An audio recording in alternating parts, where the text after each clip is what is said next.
The snows were thicker than usual that year in Winterfell. The cold bit harder, and the winds howled louder, as if they carried secrets long buried. Lord Eddard Stark stood at the top of the Godswood, staring into the Heart-Tree's red face. It had been years since that day at the Tower of Joy, but the memory still burned as fresh as a bleeding wound. Jon Snow, his supposed bastard, had turned 17 just weeks ago. Ned had raised the boy like his own, given him the Stark name, without the right, and offered him love laced with silence. But lately, something had been gnawing at his soul. The secret he had carried for all these years, Lyanna's last whisper, "Promise me, Ned," was getting heavier by the day.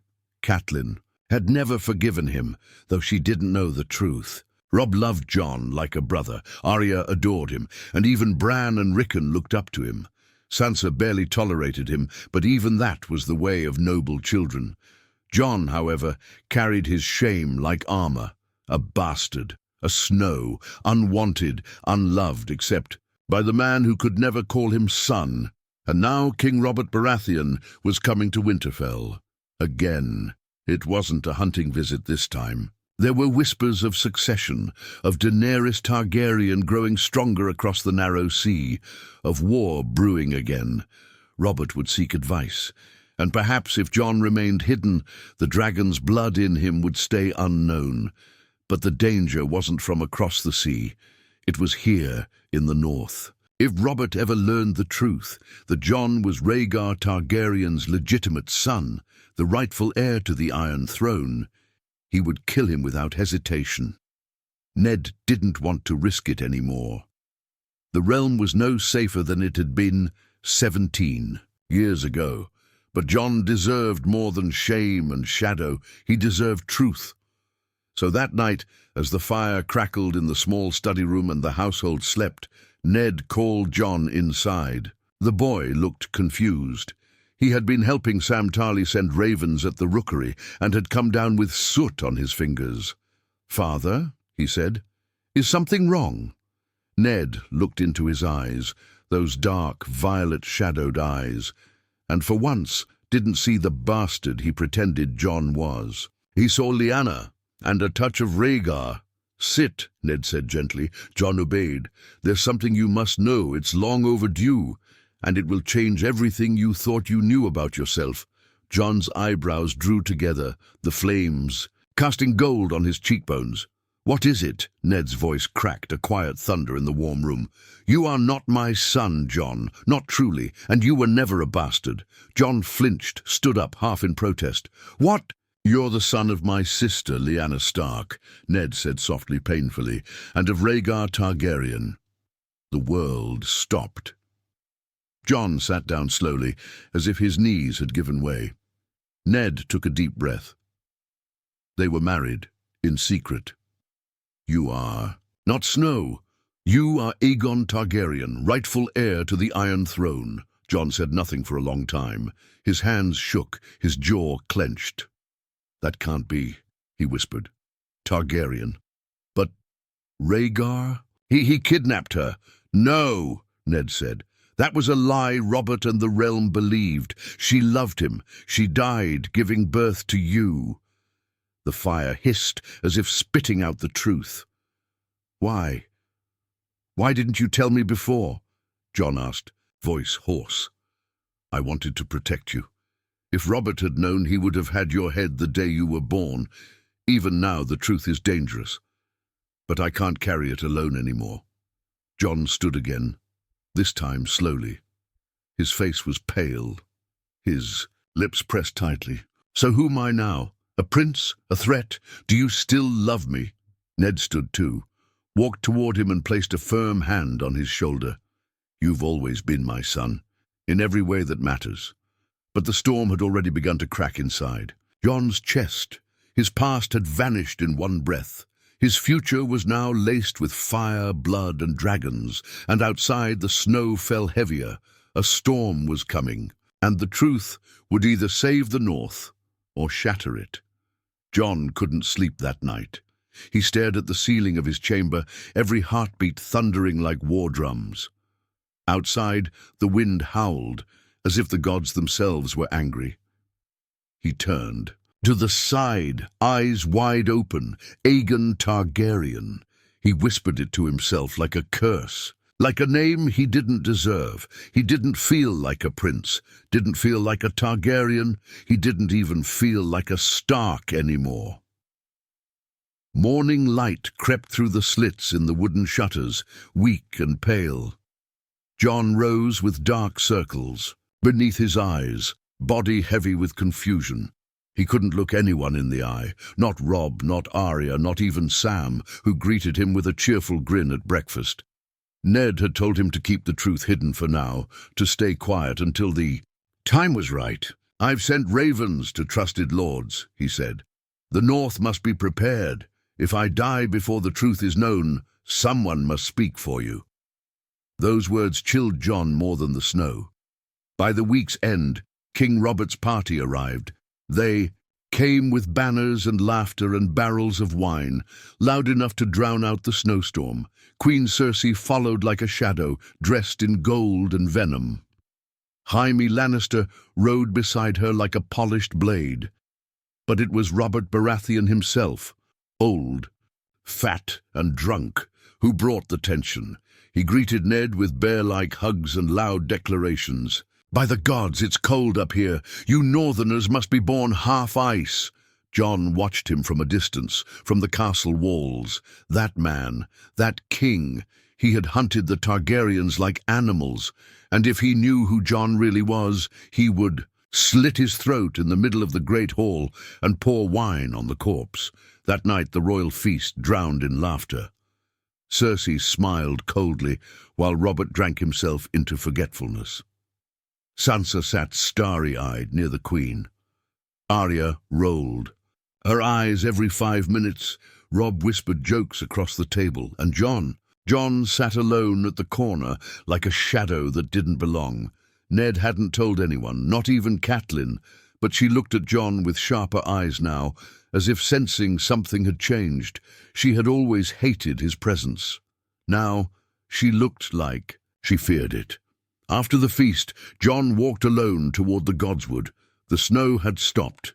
The air was quiet. He needed space. Needed to breathe without the weight of dragon wings crushing his lungs. But someone followed him. It was Arya. "You've been weird lately," she said, arms crossed, hair a mess as usual. Jon forced a smile. "I've always been weird." "Not like this," she said. "You're not laughing, not training, not even looking anyone in the eye. What's going on?" He wanted to tell her everything. She was his favorite after all, his only real friend in Winterfell, but he couldn't. Ned had made him swear, so instead he gave her the wooden sword he had carved for her when she was little. "Just promise me something, Arya." She looked at it. "What?" "If one day things change, if people say things about me, terrible things, promise you won't believe them without asking me first." Arya narrowed her eyes. "Why would they? Just promise." She looked him in the eye and nodded. "All right, I promise," and she meant it. That same night, while the castle slept, Maester Luwin received a raven with sealed words from Dawn. A raven that bore the truth of Jon Snow's birth, a confession from an old knight who had served at the Tower of Joy. The raven had taken weeks to arrive, flying through storms and danger. Ned Stark read it in silence, heart pounding, but someone else had seen it too. Petter Baelish, Littlefinger, had been creeping through Winterfell looking for whispers, and when he saw the seal of Dawn and the expression on Ned's face, he knew something important was buried in those words. The game had changed, and in the Game of Thrones, truth was more dangerous than lies. The next morning, the Queen summoned Ned to a private meeting. Robert was passed out, drunk from the night before. Cersei's lips curled into a practiced smile. "I hear your raven came from Dawn," she said. Ned didn't flinch. "You hear too much, and you share too little," she replied, stepping closer. "Careful, Lord Stark. Secrets are like daggers in the dark. They always find someone's back." He didn't answer, but inside he knew Things were already slipping beyond his control, and Jon, or Aegon, would soon be caught in a storm far bigger than Winterfell. Jon barely recognized himself anymore. Every step he took in Winterfell felt like he was walking through someone else's life. The castle walls, once comforting, now felt like the walls of a cage. Every face, every greeting, every passing glance made him wonder, if they knew who I truly am, would they still look at me that way, or would they call for my head? The truth had split his soul in half. One part of him was still the boy who'd grown up with the Starks, the quiet, honorable Snow who trained in the yard, watched over Arya, and dreamed of joining the Night's Watch. The other part was a name he couldn't speak aloud. Aegon, prince, heir, dragon. He hated that name. That morning, as the courtyard bustled with the king's men preparing to hunt in the Wolfswood, Jon slipped away to the crypts.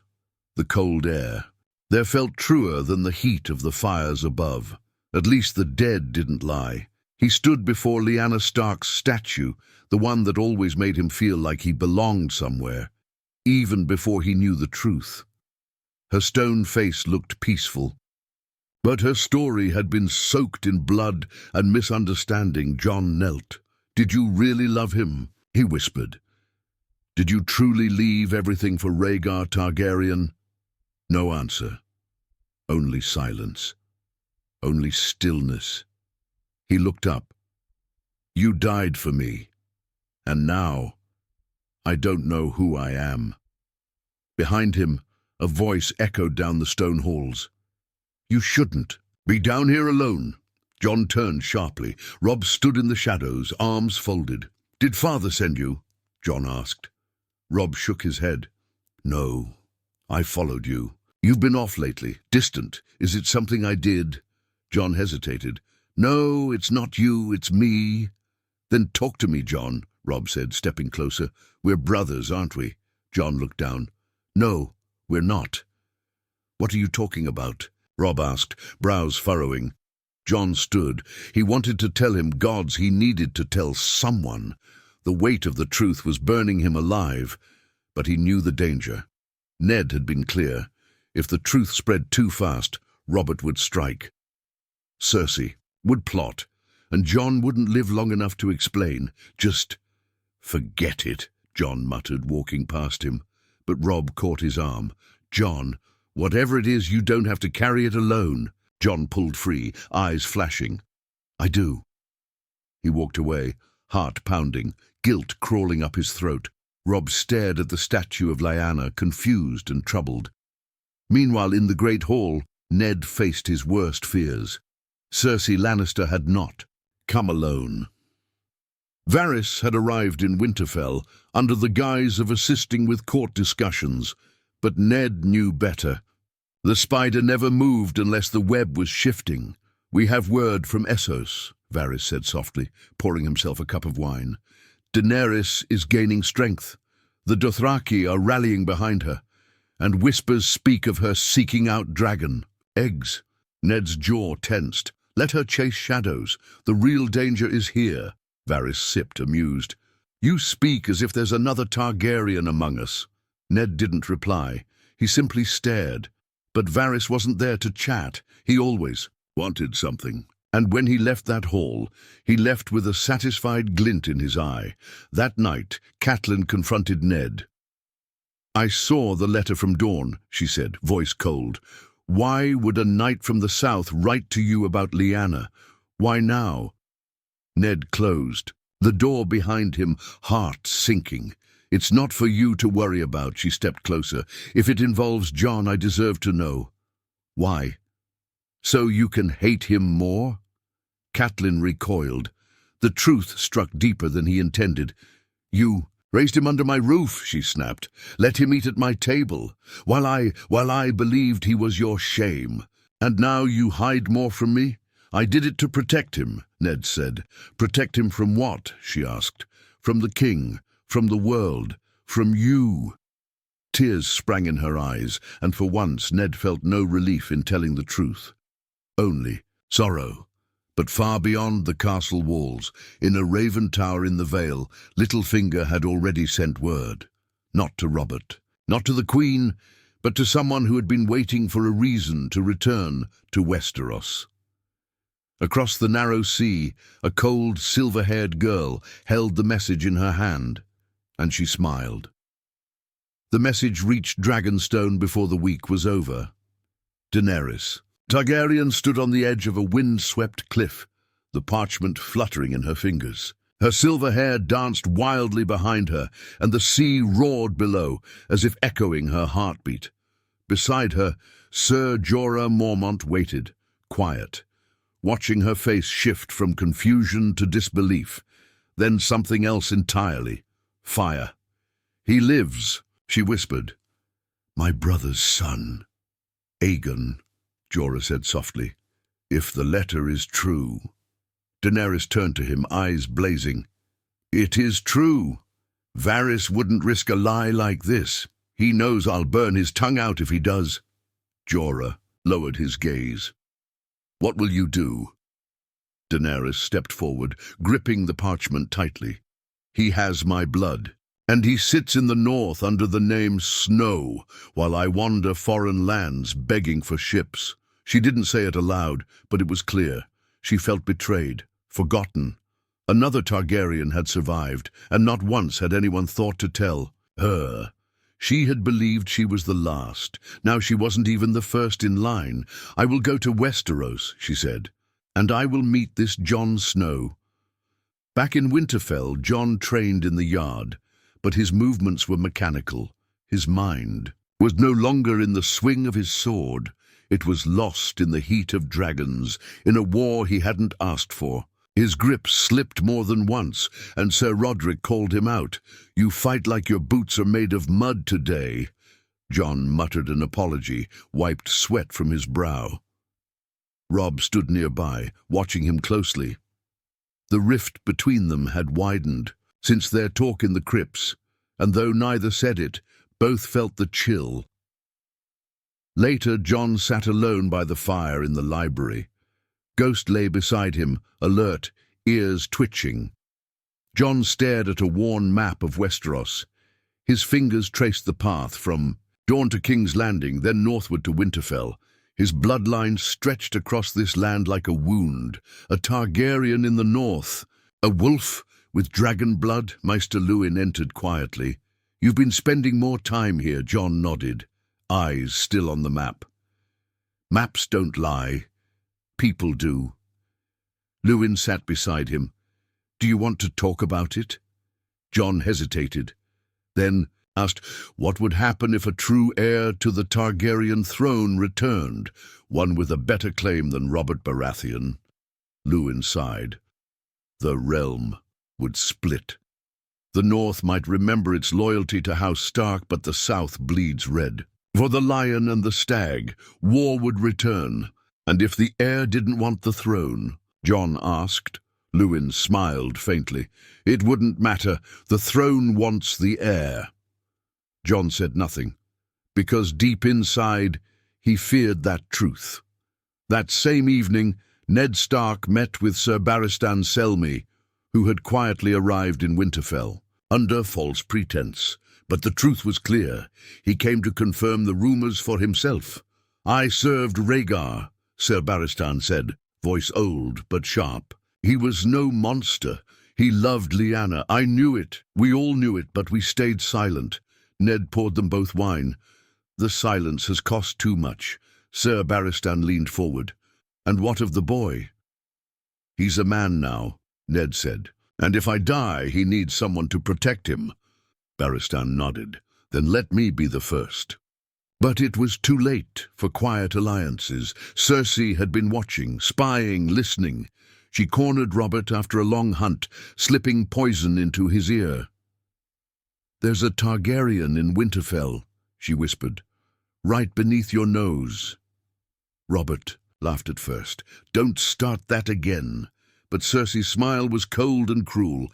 "It's not Daenerys. It's Jon Snow." Robert sobered, face darkening. "If he's Rhaegar's son," he whispered. "He is," Cersei said. "Ned Stark has kept him hidden all these years." Robert stood, shaking with rage and disbelief. "That bastard lied to me." That night he summoned Ned privately. Alone. Ned stood tall, but inside he knew what was coming. Robert slammed a cup down. "You betrayed me, Ned. I trusted you like a brother." "I did what I had to do," Ned said firmly. "He's just a boy." "He's a dragon," Robert roared. "And you know what I do to dragons." Ned stepped forward, defiant. "Then you'll have to kill me too." For a long moment neither spoke. Then Robert turned, grief in his eyes. "You made me love that boy. I treated him like my own. And he's Rhaegar's whelp." "He's not Rhaegar," Ned said quietly. "He's better." Robert said nothing, but the next morning Jon was gone. So was Ghost. Only a note remained on the bed. "I can't stay. I need to find out who I am. I won't endanger the North." And so began his journey, not just to the Wall, but to destiny, to Daenerys, to war, to the truth that would either save the realm or burn it. The cold beyond the Wall was nothing compared to what Jon felt inside. He had ridden north for days, slipping away from Winterfell like a ghost in the night. Only Ghost himself stayed close, padding silently through the forest snow like he understood the burden his master carried. Jon hadn't spoken to anyone. He hadn't dared send word. Not to Robb, not to Arya, not even to Lord Stark. He had left everything behind. He thought he could escape it, the name, the blood, the throne. But no matter how far he rode, he couldn't ride from himself. The truth clung to him like dragonfire in his veins.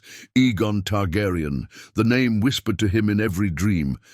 Sometimes Lyanna called him that, her face pale and bloodied. Sometimes it was Ned standing before him in the crypts, saying nothing at all, and sometimes it was the voice of Rhaegar, whom Jon had never known, only imagined. In his dreams, the Prince of Dragonstone wore silver armor and a sad smile. "You are my song of ice and fire," he said. Jon would always wake in a cold sweat. By the time he reached Castle Black, the Black brothers were already preparing for the coming winter. The wall loomed high and cold above him, the sky greyer than ever. He dismounted stiffly, weary and worn from the road, his cloak stiff with frost. Jorah Mormont greeted him at the gates, surprised. "Jon Snow, you left Winterfell unannounced." "I had to get away," Jon said simply. Mormont studied him with those cold, bare eyes. "Your Uncle Benjen isn't here. He's gone ranging, but you're welcome to stay. We can always use another sword." Jon nodded. He didn't say it, but he was grateful. Castle Black didn't care about bastards or birthrights. It was a place where names didn't matter, or so he thought. That night, Samwell Tarly found him sitting alone in the mess hall, staring at the fire with Ghost curled by his feet. "You look worse than usual," Sam said with a nervous laugh. Jon didn't smile. Sam sat down. "I heard something strange from Maester Aemon. A raven came from Winterfell days ago, but it wasn't meant for the watch. It mentioned you." Jon looked up sharply. "What did it say?" Sam hesitated. "Only that you were gone, and that Lord Stark was trying to stop something dangerous." Jon stared into the fire. Sam continued, voice low. "Jon, are you in danger?" Jon said nothing for a long time. Then quietly, "I don't know who I am anymore, Sam. I was born a Stark. I lived as a Snow. But my blood, it's dragon's blood. My name isn't even mine." Sam blinked. "What do you mean?" Jon looked around, lowered his voice. "I'm not Ned Stark's son. My real father was Rhaegar Targaryen," Sam gasped, his fork clattering to the floor. Jon nodded slowly. "So now I'm not just a bastard. I'm a threat to the crown, and I don't want the throne, but people will die. Because of my name," Sam whispered, stunned. "Does the Queen know?" "I don't know what the Queen knows," Jon said. "But Robert does, and once he sobers up, he'll come for me." Elsewhere in the Red Keep, the Queen was already moving pieces. Cersei had summoned Jaime, and the golden lion leaned against the cold stone walls of her chamber as she spoke. "Ned Stark has betrayed the crown," she said. "He's hidden the son of Rhaegar in plain sight." Jaime raised an eyebrow. "Snow? That quiet boy who used to glare at me during feasts?" "Not Snow," she hissed. "Targaryen." Jaime tilted his head, amused. "That would explain his brooding. And the hair?" Cersei ignored the joke. "I want him dead, Jaime." Jaime frowned. "Even if he's done nothing wrong?" Cersei's eyes narrowed. "He's a Targaryen. That's wrong enough." In Dragonstone, Daenerys stood before the fire in her hall, reading a second raven. This one had more detail. The boy was real. His name was Jon. He had vanished from Winterfell, but there were whispers of him heading north. She turned to Jorah. "He's running, or hiding," Jorah said. Daenerys paced. "I want to find him, before Robert does, before the Lannisters do." "And if he challenges your claim?" Daenerys paused. "Then I'll have to find out who he is, before I decide what to do with him." And so the Dragon Queen set sail for Westeros, not just to claim the Iron Throne, but to seek the boy who shared her blood. The boy who didn't want to be king, but fate didn't care what Jon Snow wanted. The game had changed. The board was full, and the storm was almost here. The wind on top of the wall screamed like dying ghosts. Jon stood at the edge, the world stretching endlessly in front of him, snow-covered forests to the south, wildlands to the north, and behind him a realm on the verge of burning. He had come here to disappear, to bury his name in the cold, and let the world forget Aegon Targaryen ever lived. But the world had other plans. The raven came at dawn. Sam brought it, breath fogging as he rushed through the snow-covered courtyard. "Jon, it's from Winterfell, it's urgent!" Jon unfolded the scroll with stiff, cold fingers. The writing was Lord Stark's, the letters tight and hurried. "They know!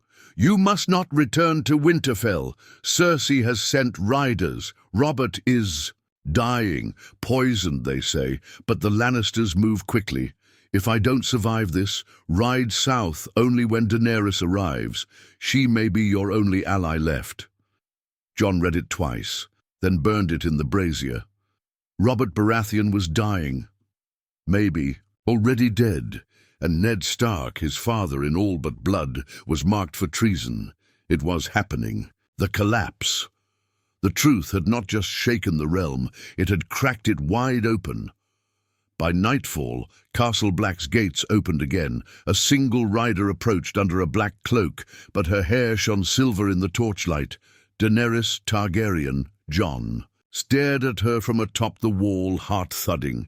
He had imagined this moment dozens of times. Would she see him as a rival, a brother, an obstacle to her throne? She looked up with eyes that mirrored his, deep violet with hints of something ancient, dangerous, and tragic. "I'm looking for Jon Snow," she called. Jon climbed down slowly. The other brothers of the Night's Watch stood silent, confused. Sam watched with wide eyes. "I'm Jon Snow," he said, stepping forward. She stared at him, her voice quiet. "That's not your name." Jon held her gaze. "I know. They walked alone after that, along the wall's edge.